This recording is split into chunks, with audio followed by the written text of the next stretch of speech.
Hello, everybody. How are you all doing? Welcome back to Man City Unplugged, your very own Man City fan channel. The defeat is still hurting, but the good thing is that we have to play Southampton in a couple of hours, in 3-4 hours. I mean, depending on wherever you're in the world. So that's good. We have a match to bounce back again. So let's not just discuss about United's defeat and all of that. Let's just bounce back into this match right away. There's some very interesting things, especially in relation to the predicted lineup. I mean, what lineup will Pep go with, especially after that disastrous performance against United? There are a lot of questions because I mean, it's not negativity, but let me be clear: if we lose today, or if we drop points today, even if we draw today, that means the gap will go to what, 9 points, and United will have a sniff. We drop points today and we drop points in one more match, for example, 6 points, not a big gap. United will have a sniff. That's one of the reasons why. I mean, I don't want to live in the past and stuff, but that's one of the reasons why. I really wanted us to defeat United. That would have meant that the title was over once and for all. But now there's a little bit of hope. If United win all their matches, and football is a funny game. I mean, funny old game. So you never know if United win all the matches and we and we just go on a bad run of form or inconsistency and all of those things. It will be really difficult. So I mean, let's get back to the predicted lineup. Let me just share the screen with you now. I mean, in earlier streams, what I would do is I would pick the predicted lineup and just go through that with you. But now I'll pick the predicted lineup along with you. So you could just tell me in the comments below, for example, which player you want, and stuff like that, and we'll discuss about it. So uh, let us pick the predicted lineup now. So now striker, whom would you think will Pep play? Okay, let's come from the back. I mean, goalkeeper, that's Ederson for sure. Yes, there's no doubt about it. No mistake from Ederson in the last match, and there's no reason why you remove Ederson.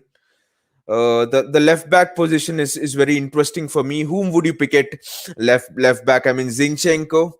Is Zinchenko really? I mean, Zinchenko didn't put a foot wrong in United's match, but then he had to deal with Dan James, who's a crap player. But then I had my doubts about Zinchenko, but he had proven me wrong. He played well against Salah, for example, in the Liverpool match. He played well in the Arsenal match. I mean, Zinchenko was really good. He has been really good. So, but in this match, Zinchenko, if I'm not wrong, has played the last two matches. He would have been jaded. There's no way that you play Cancelo. Cancelo is playing has played the last three matches. So, and also there's a match against Fulham in the weekend, and that's going to be difficult because Fulham are in a really rich vein of form. They're really a team in form, I would say, even though, and they're fighting relegation as well. So that's going to be really tough fixture because whenever you fight with someone against the wall, he has nowhere to go. He'll fight back at you. That's the thing with Fulham. So that's why I'm a bit worried about the Fulham game. The same with the Southampton game today. But left back, I would say it's going to be a unpopular opinion. I would say there are two options. Either you play Nathan Ake, who's returning from an injury, but then it's a long-term injury, and there's no way that Pep would rush him back. And there's no compulsion as well. It's not that we don't have any players at left back. So it's going to be an unpopular opinion, but I think it's going to be this player who's going to play. Not Ferland Mendy, hope we had him, but it's Benjamin Mendy out of the wilderness. I mean, you never know. Benjamin Mendy regaining his best form, and that would be a big boost for City. I mean, if he can just regain his best form defensively, you never know. Like a player can just be played into form. It could just take a moment to turn him around. Like it just took that first half an hour against Chelsea for City to turn the entire season around. It just took that Chelsea match for Gundogan to score 11 goals when he had just scored what, 4 or 5 goals in his last 2 seasons, 3 seasons with City. So it just takes moments for a player to turn his form around. And if just imagine if Benjamin Mendy comes back into form with his defensive ability. I mean, he's a powerhouse with his crossing ability and all. City, I mean, would be a tough team to beat. I mean, we would have more creative outlets as well. I know it's an unpopular opinion. I know I'm getting a lot of stick for this, but it's Benjamin for Mendy for me. Do let me know in the comments below. Whom would you start? Otherwise, would you start Aymeric Laporte at left back and play Ruben Diaz and John Stones at centre back? No. I mean, you got to give Mendy a chance. We are 11 points ahead, and we have, I mean, not Mönchengladbach, but we will go deep into the Champions League for sure. So, I mean, what a boost it would be if Benjamin Mendy is played back into form. I mean, Mendy is a player who can turn matches with his crossing ability. People tend to underestimate his crossing ability, but on his day, Mendy is even better than Robertson, in terms of crossing. Mendy is one of the best crossers in world football. For me, right back will be right back will be Kyle Walker. I don't know why Kyle Walker didn't start against Manchester United, because even in the match before he was rested. I've never understood, because all of United's threat came down the right side. I mean, Rashford, Luke Shaw came down their left side and our right side. So Luke Shaw, Rashford, and even Martial attacked that side. So we were completely caught out cold-footed down that side. So I didn't know why Walker didn't play. I mean, if Walker played that match, I mean, again, I don't want to just talk about the past things, but if Walker played that match, the result would have been different. I'm really sure about that. So Walker starts for me, an absolute powerhouse, an absolute beast. So Walker is a compulsory starter for me. There's no reason why Walker wouldn't start, because Cancelo has been jaded. He's been run ragged. I mean, he's played the last 2-3 matches. I mean, the next thing is centre back for me. Ruben Diaz starts, not Ruben Neves. Ruben Diaz starts for me. I mean, this is what Pep's been doing. Ruben Diaz, John Stones, Laporte is giving one centre back rest and playing the other two. This match, I would say Ruben Diaz, because Southampton are a threat from set pieces. They're a threat from from dead ball situations. James Ward-Prowse, for example, what a player, what a dead ball player. I mean, superb crosses, superb free kicks. And Ruben Diaz for me is the best organizer in the Premier League and also in world football for me. So we need excellent organization. You see, yesterday Juventus versus Porto, for example, the organization of Porto's wall was, Juventus wall was crap and Porto's score. People underestimate the organization in set pieces, but that's one of the most important things that can cause games, like Juventus realized yesterday. It caused them the entire Champions League. It caused them the tie. So Ruben Diaz for me is essential. By the way, that was a very old photo of Ruben Diaz, maybe 2-3 years back. uh, the other centre back for me, of course, it will be Aymeric Laporte, and John Stones gets rest. Pep does this because he rotates Stones more than Diaz, because Diaz doesn't have a bad injury record, but John Stones, in the previous season, seeing his injury record and stuff, I think that Pep really wants to rotate Stones and Laporte, and Diaz is most often the constant figure here. So for me, it's Ruben Diaz, and then let's go into the CDM position. For me, I mean, who starts? Would it be Rodri or would it be Fernandinho? There were two players. They were not playing three players that cost us that United game. I mean, Fernandinho. To see Fernandinho just shouting from the pitch side in that United game, rearranging the entire squad. I mean, giving Rodri and other midfield players of City, instructions which position to be. And Luke Shaw scored that second goal. If Fernandinho was there, he would have definitely fouled Luke Shaw. He would have committed a tactical foul, and that goal would never have come about. Fernandinho would have snatched the ball away from Anthony Martial even before Gabriel Jesus made that tackle. So I'm very sure, not playing Kyle Walker, United's entire threat came on that side, because the other side with Dan James and all is crap. Dan James, Fred and stuff is crap. So it came down from that side. Not playing Kyle Walker, not playing Fernandinho in the midfield, no tactical fouls. Didn't see a tactical foul committed against a counter-attacking team like United. Was very, very strange, I would say. So this match for me, Fernandinho starts, just to settle down the squad, after that defeat, you need a leader in the midfield, and Fernandinho is the one who's going to provide that impetus for me, that experience, that steel, because another loss today and the squad would be really down. It would just be a downward spiral. Title collapses with 9 points, 11 points have happened in the past. Newcastle have undergone that. The only thing with this team is we have won the title numerous times, won the title in difficult situations. We have a coach who has experienced enough, who is experienced enough and has been in title races, and that's the only thing that really holds us. But this has been a holds us in good stead. But this has been an extraordinary season. So you teams finding consistency has been difficult. So you never know. City could just go on a downward spiral. You don't know. So it's really important that Pep plays Fernandino, commanding presence in the midfield. I mean, just imagine this. We go 1-0 down in the match early today. In the first 15-20 minutes, that is very much possible, and our heads drop.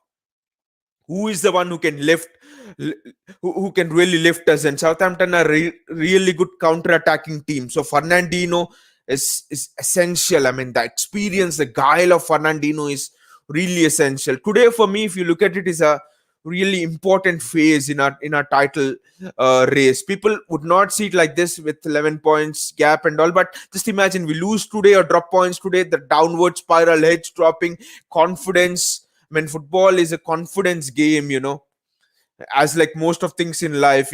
So confidence is really important. We have gone on 21 game winning streak. It would not take much to go on a 8 game losing streak. Funny things have happened in this game. Far improbable things have happened in this game. So then 11 points being dropped. So City need to be extra careful today. So another important figure for me, one of my favorite players, Bernardo Silva. Yes. I mean, that we missed the work rate of Bernardo Silva in the match against United. I mean, we really missed him. There was no one around running, controlling, midfield. I mean, fullbacks from United were coming near our box unmarked. So we missed Fernandino, we missed Bernardo Silva, we missed the work rate. I mean, not just the work rate, I would say.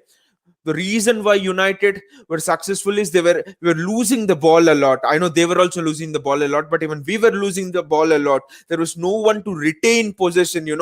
Rodri was slow, but when you have Rodri who is slow, just like Sergio Busquets was slow at Barcelona, but why were Barcelona successful? You had Xavi, you had Iniesta, you had players like this who really could. You had Fabregas who really could hold the ball up, who really didn't lose possession. So in that United match, we didn't have someone who could retain possession under high pressure.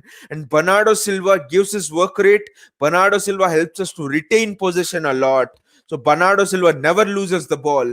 He's one of the best dribblers in world football, I would say. He dribbles almost as well as Messi. That's how good Bernardo Silva is.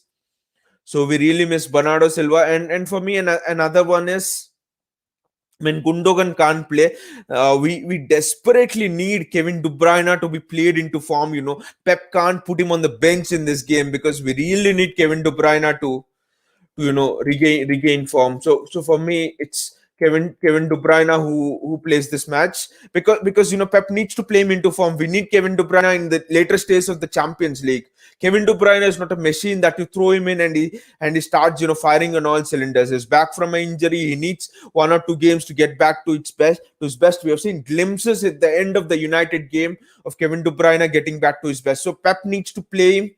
I mean, show confidence in him. And with Bernardo Silva and Fernandino in there, Kevin De Bruyne did not have to do as much work rate as he was asked to do in that United game. He can actually go a little bit more forward. So De Bruyne starts for me. Now the left wing is not at all an interesting position. Raheem Sterling has just been crap in that. So for me, I'll discuss about Sterling in just a bit. So for me, it's Phil Foden who really starts on the left wing.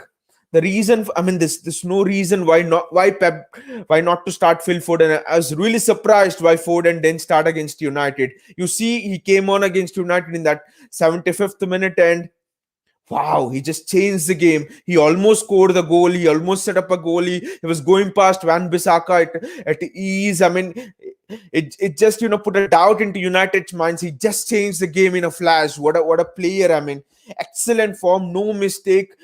Does does his work excellent defensively. I mean, tracks his opposite winger, helps out his fullback. I don't know why Pep didn't play him against United, and Pep played Raheem Sterling against United. Raheem Sterling didn't score in his last 28 games against United, and Pep plays him. That is a decision which I never understand. And I mean, Foden needs to play in this game. No, the right wing is interesting. Mahrez, you can't play him. He's played the last 3 games, I think, continuously. So you can't play Mahrez. Would you play Sterling on the right? This is an interesting thing, Would you play Sterling's low on confidence? Would you play him on the right wing and play him into confidence? Or would you give Ferran Torres a chance to express himself? I mean, it would be fair to give Ferran Torres a chance. So for me, it would be Ferran Torres playing over there. Ferran Torres finishes really well, is a poacher in front of goal, is ruthless in finishing, is defensively excellent, is an excellent crosser of the ball, really good crosser of the ball, gives crosses almost like Mahrez. His crosses are pinpoint, his dribbling, his decision making, everything is pinpoint. He holds the width really well. Sometimes you see Mahrez or when Sterling who plays there, they don't hold the width as much, but Torres holds the width really well. And Sterling, against United as well, he missed easy chances. He missed some one-on-one chances. So for me, I think we in Champions League in big games we need people who are ruthless. So we need someone like a Ferran Torres. I think Raheem Sterling. How long are we going to stick with him? Him missing easy chances. So let's give Ferran Torres a game, fair enough.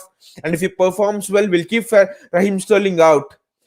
That will give a message to Raheem Sterling, enable him to improve on his game even more. If he wants to leave, that's fine. That should be fair enough. If a player doesn't want to improve, whoever he is, he can leave. That's why Leroy Sané, left. His ambitions were elsewhere. If Raheem Sterling wants to leave, doesn't want to compete for his spot, that's fine. He can go. There's no problem in it. But to be fair, I think Ferran Torres needs to start today because everyone's getting their chances now. Sterling's out of form and Mahrez has played 3-4 games.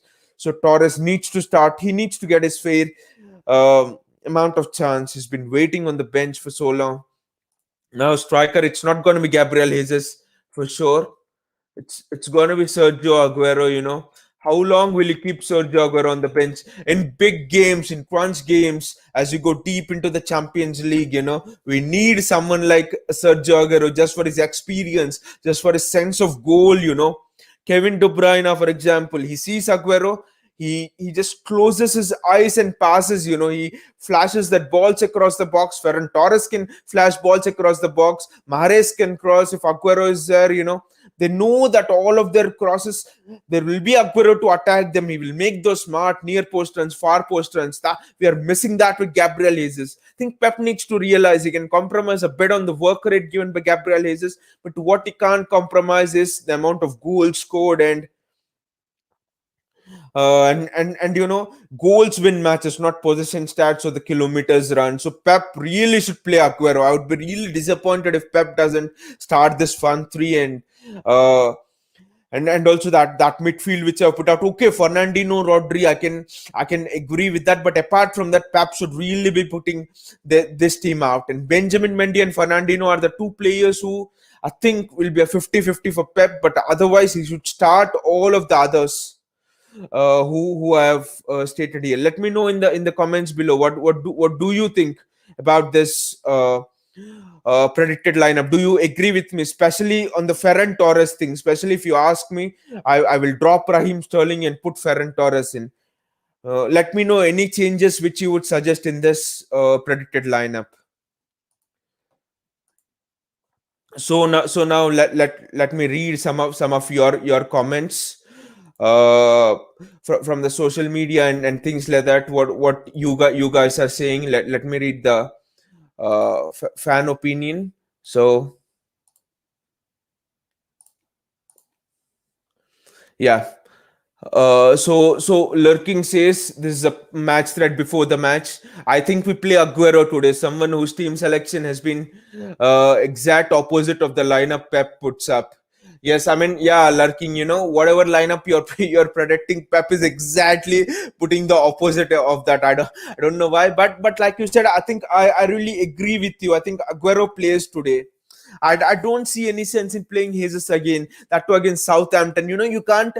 Aguero is not a 38 age striker just like Zlatan. I mean, Cavani is starting for United, 35 years. Zlatan, 37, 38 years is starting for AC Milan in almost all of their games. Luis Suarez, 35, 36 is starting for Atletico Madrid. Aguero Kun is what, 32, 31, 32, a legend, I know legendary status doesn't mean anything with Pep, but his vast experience, the near post runs he makes, the chances at the end we got against United. If it was Aguero on it instead of Jesus or Sterling, we should have ended that match 2-2 or even won that match. So, you know, especially seeing the tie Juventus against Porto, I mean Dortmund against Sevilla yesterday. Sharpshooters, merciless. Haaland gets two chances, scores two goals. Sevilla get two chances, score two goals. Porto yesterday get two chances, they score two goals. Juventus, Chiesa, three chances, three goals. I mean that's the level of ruthlessness which strikers are there. So I mean Pep should really play Sergio Aguero. If he doesn't play, I don't know. Yes, Gabriel Jesus, he gives you that work rate, but Sergio Aguero gives you the goals. On any time of the day, I would sacrifice a kilometer run to me scoring one or two goals extra. So, Roddy Saint says need to bounce back after pretty horrific performance in the derby. Yeah, I mean we should get past the defeat in the derby and stuff. So we had a reality check. Now it's time to learn from it. Sterling, Jesus, and Cancelo should not start exactly like we were discussing in my predicted lineup. The team has to be picked on merit with almost everyone fit. There's no excuse not to play hungrier players. Let them earn their places back in the team. Exactly what we were discussing in the predicted lineup. Why should Ferran Torres rot away on the bench when he has not done anything wrong? In fact, whenever he has started, he has made things happen. Against West Ham, for example, he put lovely crosses inside, did excellent work rate. Tracked back, didn't miss. When Ferran Torres this season didn't miss a gilt-edged chance, even difficult chances he has finished. When we were without Aguero and Jesus in the starting of the season, it was Torres, who finished from different difficult positions. Sterling, even if you give him a open goal, he sometimes hits it out. We have seen a lot of times, but Ferran Torres, difficult angles at the near post, he has finished against really difficult goalkeepers. So I really think that Ferran Torres need to start. Doubt KDB starts either. No, like I said in the predicted lineup, I think KDB starts because we need to really play him into form. Like you said, either as he started from past three and not exactly been great, but Pep may decide to try and play him back into form. I don't want to happen. He might well get re-injured. Exactly, we need to play KDB into form. Gundogan has started all the matches. Though Gundogan is in my fantasy team, I really don't want him to start. He's played the last three matches. We would just be running Gundogan into ground. So who starts? Walker, Bernardo, Mahrez, Foden, and Aguero have to play for me. I don't agree with Mahrez because Mahrez has played the last three matches. So let's give Mahrez a rest. We'll need him against Fulham. Fulham is really the team in form. They're defending so well. We need the creativity of Mahrez against Fulham. We just need to give Aguero a run of games because he does not deserve to go out with a whimper. Exactly. Aguero is needed. Like I said, his experience, his composure in front of goal, his experience to play the big moments. Why do you sign big players? the what separates a big player from a small player? The only not talent. All of the players at this level have talent. Big players, when the big moment comes, when that second comes, that second to make a difference, they raise their game, they go to that level. Pressure situations, big players, take on that responsibility, they rise up their game, they score those goals. That's why, big players like Aguero are essentially needed, especially if we have to go on and win the League. We have to play Aguero into form. There's no way around that. Let's go on another winning run. Exactly, that's the spirit how it should be. That's what Daiwal and Gigi says. Let's go on another winning run. Electric to Shock says this is a perfect game for us to rest, to test the steel in them right after a loss.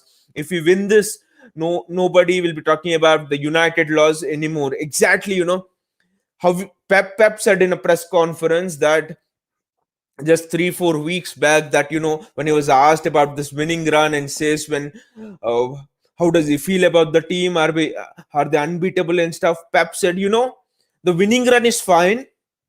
We get a lot of praises and things like that. The mood is really good in the dressing room, but it is when we lose that I will really know what the team is made up of. It is when we lose that I'll really know who the big characters are in the team, what is the resolve inside the players, what is the character inside the players. It's not the teams who are always winning that go on and win the big trophies. It's the teams that have fallen down but have bounced back much higher. That is what it takes to win the trebles, win the quadruples, be the best team in history. You look at your AC Milan, for example, in that Champions League.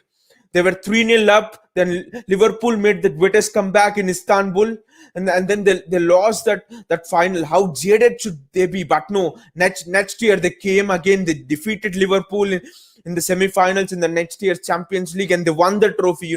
That is what is the hallmarks of a great team. You you're punched in the face. You return the punch back with even more venom, even more vigor. You dig deep into yourselves and show the world what you're made up of. Great teams are like that sponge ball. How much ever force you bang those sponge balls onto the ground. They just rise up. They rise up with even more vigor, with even more energy. That is what great teams are. uh Narvazal once says, I'm shoot. He doesn't want basically Phil Foden to start, and I mean he basically says he'll be really angry if Phil Foden doesn't start. Exactly, there's no reason why Phil Foden doesn't start. Uh, Rory MCFC says Bernardo, Foden, Aguero. I beg, yes, they should start Bernardo, Foden, Aguero, like we were discussing in our predicted lineup. What about Fort Kendall says, what about Ferran and Foden on each wing, my guy? Exactly, like a predicted lineup. I you know Ferran Torres and Phil Foden have done nothing, in fact, wrong to sit on the bench. In fact, they really deserve to start. They've done nothing wrong. They've been on excellent form. You never know. They really rediscovered their spark again, especially Ferran Torres. A bit more spark, and they might be the ones heading into a semi-final with Bayern Munich, or heading into a quarter-final with a PSG. They might be your front runners to start. You never know where the inspiration comes from. You just need to play players who are hungry. Ferran Torres, I'm sure, will be more hungrier than Raheem Sterling. Raheem Sterling, he's getting games. He knows he's at a level in the squad that he'll get games even if he performs badly. But Ferran Torres, someone who is hungry, someone who has to prove himself. He knows that this is the chance if he starts today, that he really has to prove himself. Players with that sort of hunger, that sort of mentality. Even if you have great talent, you can't compete with those players who have great mentality. Ronaldo is great. Cristiano Ronaldo, that is because of his hunger for success, his hunger to win, not just of his talent. Talent counts for nothing. Talent just opens the first door, but after the first door, it's your hunger. It's how much you want it more than the others. It's your commitment. It's, are you ready to work your backside off? All of those things are the ones which will really propel you into being the best in the world. Talent just unlocks the first door hardly, but other than it, I mean, you don't need talent to even unlock the first door also. So talent is useless at this level. At a certain level, there are things like commitment, like working your backside off, and all of those things that count for far more better uh, than talent. uh, Pep Aguero says, what a nice name, Pep Aguero.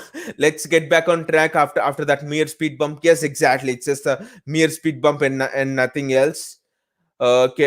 Kevin says just bring back Foden into the starting 11 again. This is the only thing that I would ask. Also, Aguero needs to get minutes now. We can't just let him rot away on the bench. I hope Pep shows the same enthusiasm towards him, like he's shown with KDB, by trying to play him into form. Exactly, Foden should start, and Aguero.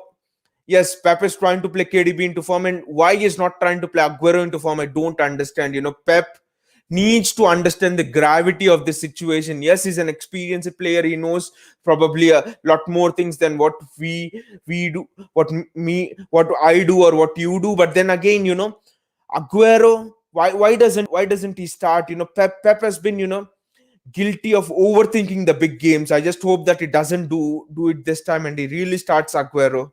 And Aguero really, and I have Aguero in my fantasy team as well, so I've been banking on him for a long time.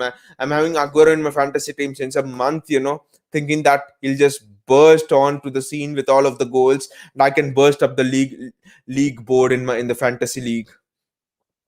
I hope Aguero, Bernardo, or Foden start. Choco Special says. That's what we have been discussing in the predicted lineup. Was harsh to bench Bernardo and Foden for the derby. Even worse if they're benched today. Exactly. And don't know why Walker, Bernardo, and Foden, especially these three people, didn't start the derby. Can never get my head around that. I mean, can I can't even get my head around why against Leon we started with two DMs, for example.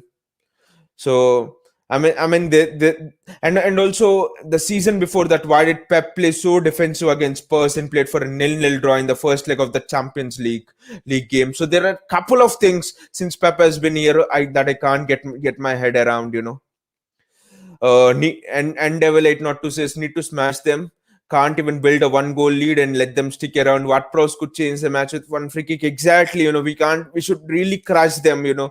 We should just put our foot on the accelerator, foot on their throat, and just smash them out of the game, because we go 1-0 down or Southampton equalize, nerves will be ringing around the players, because drop points again and suddenly United will be on alert. And as you know, United can go on that 11 run game winning streak. They can potentially win all of their matches. They have shown in the past as well that they can strike a run of 10, 11 games, not a 21 game winning streak like us, but a run of 10, 11 games, especially if it means just the run in towards the end of the season and the title. So we can't just give a sniff to any of our competitors. And we must not forget, even Leicester is just near United. Leicester is just 12 points back. So imagine we drop 6-7 points in our next 3-4 games. The title race is bang on again. All of our 21 game winning streak will come to nothing. Pep Aguero again says, seriously, last time I checked, we are practically a lock to win the league and alive in 4 competitions. Time to start a new streak. Exactly. We can't allow our confidence to drop, if not anything else. Uh, so yes. So for me, that's the predicted lineup. I really hope that you agree with the predicted lineup, and also those are the comments that you guys have been uh posting on the pre-match thread before the match. A lot of the comments are revolving around the predicted lineup, especially about Foden starting, Bernardo starting. People want Aguero to start. Those are the three common themes in all of your comments. So I really hope that we do really well in this game. And let me know in the comments below, what do you think about the predicted lineup? And also, what do you think about the some of the comments that I've read? Do you agree with them or not? Anyway, I hope that you have really enjoyed the video. If you have enjoyed the video, please click on the like button, and also please click on the bell icon and the subscribe button, so that you get notifications whenever I post new videos. See you all, everybody. Take care.